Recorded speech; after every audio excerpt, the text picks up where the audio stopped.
വായനാ ദിനം. പുസ്തകങ്ങൾ ശാന്തരും എന്നും കൂടെ നിൽക്കുന്നതുമായ നല്ല സുഹൃത്തുക്കളാണ്. എപ്പോൾ വേണമെങ്കിലും സമീപിക്കാവുന്ന ബുദ്ധിയുള്ള ഉപദേശകരും ക്ഷമാശീലമുള്ള അധ്യാപകരുമാണ്. Charles W Eliot. വാക്കിലൂടെ ജ്ഞാനം നൽകുന്ന മഹാപ്രതിഭാസമാണ് വായന. ജോർജ് ആർ മാർട്ടിൻ പറഞ്ഞതുപോലെ, വായിക്കുന്നവൻ മരണത്തിനു മുൻപ് 1000 ജന്മങ്ങൾ ജീവിക്കുന്നു. നമ്മൾ വായിക്കുന്ന കൃതികളിലെ കഥാപാത്രങ്ങളിലൂടെ നമ്മൾ പല പാഠങ്ങളും പഠിക്കുന്നു. അങ്ങനെ ക്ലാസിക് കൃതികളുടെ വായന നമ്മെ ജീവിതം പഠിപ്പിക്കുന്നു, നമ്മിൽ ഭാവന ഉണർത്തുന്നു. 1996 മുതൽ ജൂൺ 19 കേരള സർക്കാർ വായനാ ദിനമായി ആചരിക്കുന്നു. ജൂൺ 19 മുതൽ 25 വരെയുള്ള ഒരാഴ്ച വായനാ വാരമായും ആചരിക്കുന്നു. കേരള ഗ്രന്ഥശാല സംഘത്തിൻ്റെ ഉപജ്ഞാതാവും പ്രചാരകനുമായിരുന്ന PN പണിക്കരുടെ ചരമദിനമാണ് ജൂൺ 19.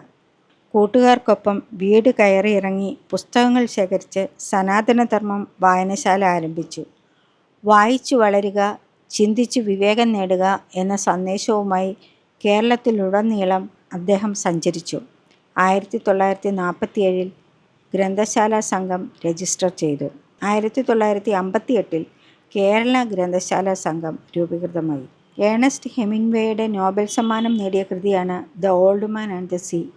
വലിയ നേട്ടങ്ങൾക്കായുള്ള മനുഷ്യൻ്റെ അദമ്യമായ ദാഹവും എല്ലാം നേടിക്കഴിയുമ്പോഴുള്ള അവൻ്റെ നൈമിഷികമാണെന്നുള്ള തിരിച്ചറിവും ഈ കൃതി നമ്മെ കാണിച്ചു തരുന്നു. വായനയിലൂടെ ഭാഷയ്ക്ക് പ്രാവീണ്യം നേടാനും നമുക്ക് കഴിയും. ബുദ്ധിയുടെ വികാസവും ഉയർന്ന ആത്മവിശ്വാസവും ഉയർന്ന ശ്രദ്ധയും തരാൻ വായനയ്ക്ക് കഴിയും. ഉയർന്ന വിശകലനാത്മകതയും വിശാലമായ കാഴ്ചപ്പാടുമുള്ളവൻ ധാരാളം വായിക്കുന്നവനായിരിക്കും. വായനയുടെ സംഘർഷരാഹിത്യവും ഉയർന്ന സൃഷ്ടാത്മകതയും ശക്തമായ തലച്ചോറുകൾ സ്വന്തമാക്കാൻ സഹായിക്കുന്നു. വൈകാരിക ബുദ്ധി ജീവിത വിജയത്തിന് അത്യാവശ്യമാണ്. അത് ആർജിച്ചെടുക്കേണ്ടതാണ്. വികാരങ്ങളെ ശരിയായി മനസ്സിലാക്കാനും തിരിച്ചറിയാനും ഉപയോഗിക്കാനും കൈകാര്യം ചെയ്യാനുള്ള കഴിവാണ് വൈകാരിക ബുദ്ധി. അത് വായനയിലൂടെ നമുക്ക് നേടിയെടുക്കാം. ദി ആൽക്കമിസ്റ്റ് എന്ന പുസ്തകം വായിക്കുമ്പോൾ ജീവിതത്തിലെ തടസ്സങ്ങളെ എങ്ങനെ പോസിറ്റീവായി സമീപിക്കാമെന്ന് നമുക്ക് മനസ്സിലാവും. മദർ തെരേസയുടെ ആത്മകഥ നമ്മിൽ അനുകമ്പ ഉണർത്തുന്നു. വായന ഉണർത്തുന്ന ഭാവനാ ലോകം അത്ഭുതകരമാണ്.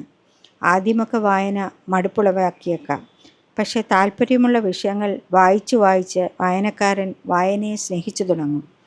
തുറന്ന കണ്ണിലൂടെ നിറമുള്ള സ്വപ്നങ്ങൾ കാണിക്കുന്ന പുസ്തകങ്ങളെ നമുക്ക് പ്രണയിക്കാം.